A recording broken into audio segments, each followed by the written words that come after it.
참 예수님,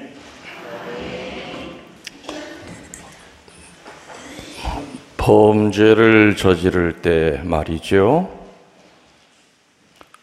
혼자서 하는 것을, 혼자 죄를 저지른 사람을 혼자 일을 꾸미고 혼자서 죄의 결과까지 만든 그 사람을 단독범이라고 그러죠.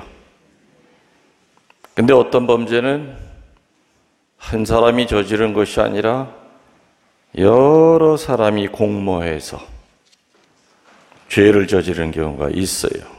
그걸 우리는 공범이라고 그래요. 무슨 범? 여럿이 죄를 저지른 공범. 예수님의 죽음은 한 사람이 만든 그 계획된 범죄 때문에 돌아가신 겁니까? 아니면 여러 사람들이 서로 협력해서 예수님을 죽이는데 서로 협력하여 만든 그런 공범들의 작품입니까? 어느 쪽입니까? 정답 얘기하셨어요?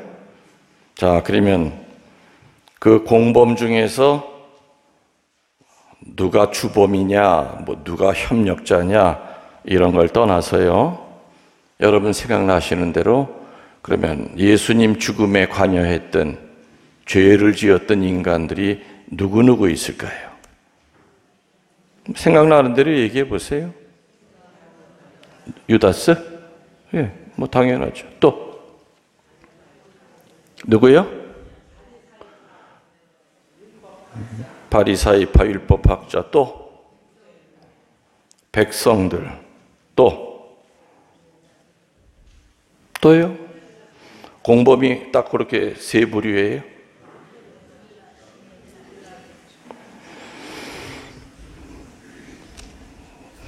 제가 짧게 그 공범자들의 이름과 무슨 죄를 졌는지를 설명할 테니까 혹시 여러분들은 그들 중에 하나가 아닌가. 나도 하루에도 여러 번 예수님을 십자가에 못 박는데 앞장섰던 여러 공범 중에 모양은 다르더라도 공범이 아닌가 묵상하는 것이 성지주일의 의미입니다. 예수님의 순환사에는 좀 전에 얘기했던 대로 그분의 죽음에 관여했던 여러 공범자들이 등장합니다. 어떻게 그들이 예수님을 십자가에 못 박아 죽이는데 기여했는가? 한번 간단하게 살펴보자는 얘기죠. 첫 번째로 예수님을 죽이는데 제일 앞장섰던 사람들은 누구겠어요? 대사제들과 원로들. 대사제들은 사두가이파 소속이에요. 유대는 사두가이파가 있고 바리새이파가 있죠. 바리새이들은 정치에는 관심 없어. 오로지 율법 그거 하나하나 지키는 거, 그거 어기는 사람이랑은 목숨 걸고 싸웠어요. 근데 이 사두가이파들은, 대사제들이 사두가이파에서 나왔는데 이 사두가이파들은 정치에 무지하게 관심이 많은 사람들이, 그래서 정치를 늘 항상 등에 업고 누구보다도 부자로 살았고 권력을 쥐고 있었어요. 어저께 복음, 그저께 복음에 보면은, 평일 복음에 보면은 그저께 복음이 뭐였느냐? 죽은 나자로를 부활시키는 거였을 거예요. 죽은 사람이 살아나니까 사람들이 난리가 났어. 그야말로 왕으로 떠받들려고 하죠. 그래서 어저께 복음 여러분들 기억나시는지 모르겠지만은 어제 평일 복음 완전히 의회에서 사두가이파 대사제들과 바리사이들이 모여서 예수님을 죽이는데 결정을 내려요. 한 사람이 죽는 것이 우리 거룩한 이 성전과 민족이 망하는 것보다 낫다. 왜냐? 예수님을 왕으로 받들려고 하면 분명히 로마 사람들이 가만히 있지 않을 거다. 그럼 우리 유대 땅은 초토화가 될 것이다. 그럴듯하게 마치 성전을 지키고 유대 백성을 지키는 척하면서 예수님을 죽이기로 결정을 해요. 저 인간만 없어지면 나라가 조용해질 것이다. 대사제들과 원로들이 예수님 죽이는데 주범입니다. 공범 가운데서 주도한 주범이 바로 대사제들과 원로들. 예수님 처형하는데 가장 큰 역할을 한 사람들이죠. 그들에게 예수 그리스도는 자기들의 기득권을 송두리째 무너뜨릴 수 있는 아주 위험한 위험 인물로 보였습니다. 성전 정화 사건에서 보듯이 사두가이파들은 뭐 가지고 돈을 벌었느냐? 성전세를 어마어마하게 비싸게 받으면서 성전을 드나들게 했고, 그리고 장사꾼들에게서 받은 자릿세를 깡그리 자기들이 주머니 속으로 집어넣다 보니까 예수님이야말로 자기들의 돈주머니를 가로막는 그러한 위험 인물로 보였던 겁니다. 그리고 사람을 치유시키고 마귀를 떼어내는 거, 그것을 벗어나서 이제는 죽은 사람까지 살려내니 이건 모든 백성이 저 사람을 지금 분명히 우리와는 다른 사람으로 볼 것이다. 우리 자리가 위태롭다. 저 사람 때문에 만일에 폭동이 일어나면 로마 제국은 그거를 왜 진정 못 시켰더냐 하는 그 죄명으로 우리를 분명히 대사제 자리에서 추방할 것이다. 그래서 대사제들과 원로들에게 있어서 예수님은 눈에 가시였기 때문에 죽일 음모를 꾸미기 시작한 겁니다. 두 번째로 예수님의 이 죽음 순환사의 공범 두 번째는 뭐니 해도 유다스입니다. 누구라고요? 유다스. 내가 당신들에게 예수를 넘기면 얼마를 주겠소? 유다는 스승을 당시 노예 한 사람 값인 은전 30냥에 팔아 넘깁니다. 그 옛날 에집트로 팔려간 누구예요? 요셉이 은정 20냥에 형들이 넘겼듯이 은전 30냥에 예수님을 넘깁니다.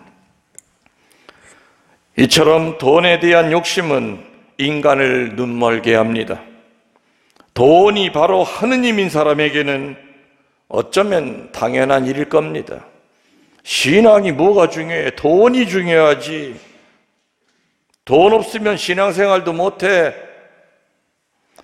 그래서 돈 때문에 밀고와 배신과 청부, 살인은 이 세상 어디서나 지금까지도 이어져 왔습니다.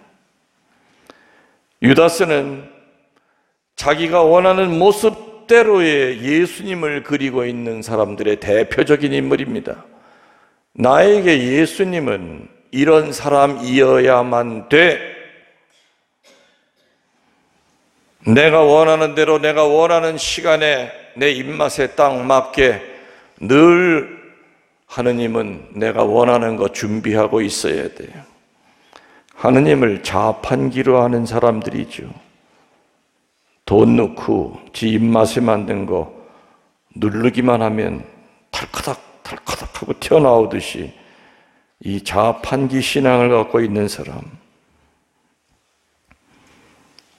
세상 것보다 늘 하느님은 밑에 자리에 있을 수밖에 없는 사람들. 아무튼 유다스는 노예 한 사람 값인 예수님을 은전 30냥에 팔아넘깁니다. 세 번째로 예수님의 죽음에 관여한 공모자는 누굴까요? 12 제자였습니다. 12사도였습니다. 솔직히 12사도는 예수님이 메시아 이런 거 별로 신경 안 썼습니다. 12사도의 머릿속에는 뭐만 가득 차 있었느냐? 저 양반 쫓아다니다 보면 한 자리 할 거다. 저 양반 능력을 봐서는 분명히 왕이 될 사람이에요. 그러면 3년 동안 공을 들였는데 아무리면 그냥 내치겠느냐? 도지사 자리를 하나 주든지 국무총리 자리를 하나 주든지. 12 제자들은 현세적인 출세를 꿈꾸며 예수를 따라다녔습니다. 그런데 그렇게 믿었던 그 제자들의 스승님이 체포되자 이제는 자신들의 불이익을 피하려고 불똥이 자기들한테 떨어질까 봐 하나같이 도망을 칩니다. 신앙 때문에 어떤 불이익이라도 생긴다면 언제든지 도망칠 수 있는 사람들이 있습니다. 200여 년 전 우리 신자들을 밀고 한 사람들이 교우들이었습니다. 배교자들이 같은 교우들을 밀고 했던 겁니다. 옛날 순교자들이 주로 하느님을 배반했던 신자들에 의해 밀고 당하였다는 사실입니다. 독재 시절 우리나라에서도 공직에 있던 교인들 중에 교인이 아닌 것처럼 살았던 사람들도 많았습니다. 독재를 끊임없이 계속하려면 몇 개만 잡으면 됩니다. 첫 번째, 종교를 잡으면 됩니다. 두 번째, 언론을 장악하면 됩니다. 세 번째, 학생들을 잡으면 됩니다. 언론이랑 학생들을 무력으로 잡았는데 다른 종교도 다 잡았죠. 불교도 잡고 개신교도 전부 다 어용으로 만들었는데 요 눈에 가시인 천주교만 까탈스럽게 얼마나 대항했습니까? 얼마나 많은 신부님들이 끌려가서 고문을 당했습니까? 그 시절에 천주교 신자 공무원들, 천주교 신자 행세 안 한 사람들 많았습니다. 어떤 사람은 인사처에 가서 돈 주고 신상 카드에 있는 거 천주교 지워달라고 한 사람도 저는 압니다. 불이익을 당할까 봐, 출세하는데 마이너스 점수를 받을까 봐. 그러나 그 와중에도 꿋꿋하게 나 천주교 신자요 하고, 비록 그분은 출세는 세속적으로 못했을지 몰라도 하느님 앞에 떳떳한 겁니다. 어떤 불이익이 와도 천주교 신자임을 밝혔던 교인은 세상의 삶은 짧았지만 지금은 성인 성녀가 돼서 천국에서 축복을 받고 계십니다. 아멘. 네 번째로 공범 중에 하나는 성난 군중들입니다. 그 군중들이 어떤 은혜 받은 사람들입니까? 오병이어의 기적을 갖고 그 수많은 기적을 눈에 봤던 사람들입니다. 어찌 이렇게 철저하게 망언을 할 수 있을까? 은혜를 배반할 수 있을까? 예루살렘에 입성하는 나귀 탄 예수님을 향하여 호산나 다윗의 자손이라고 외쳤던 그들이 불과 얼마 안 돼서 돌을 던지면서 죽여라 죽여라 바뀝니다. 군중은 우중이 될 때가 있습니다. 또 누구 있습니까? 아까 얘기 나왔죠. 공범 중에 하나 빌라도.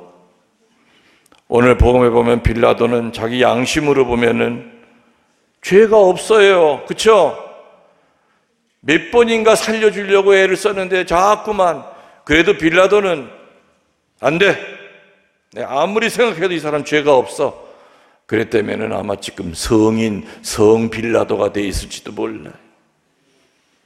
근데 빌라도는 뭐가 두려운 겁니까?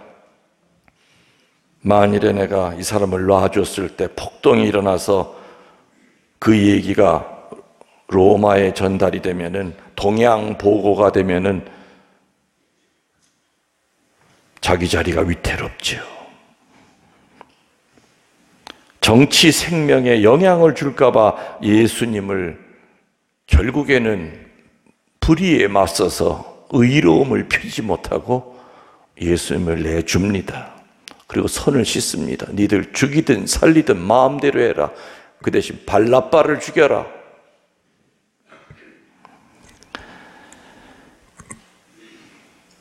예수님을 기득권 수호, 돈 욕심, 비겁함, 정치적 출세를 위해 사지로 내몰았던 사람들이 지금 얘기한 바로 그런 사람들입니다.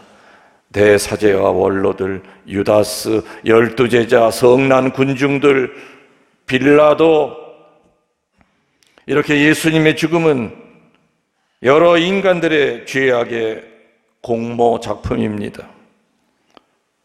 우리들은 이 성주간에 죄에 대하여 죽고 새로 사는 길을 택해야 됩니다. 그래서 우리들이 명심해야 될 것은, 십자가에 매달려 계신 저 주님은 남편 때문에 죽은 것이 아니라, 며느리 때문에 죽은 것이 아니라, 너 때문에 죽은 것이 아니라 바로 누구 때문에 돌아가셨다고요? 나 때문에 돌아가셨다고 하는 것을 잊지 말도록 합시다. 아멘. 모두 일어나십시오. 우리들의 기도를 바치시겠습니다. 전능하신 천주 성부,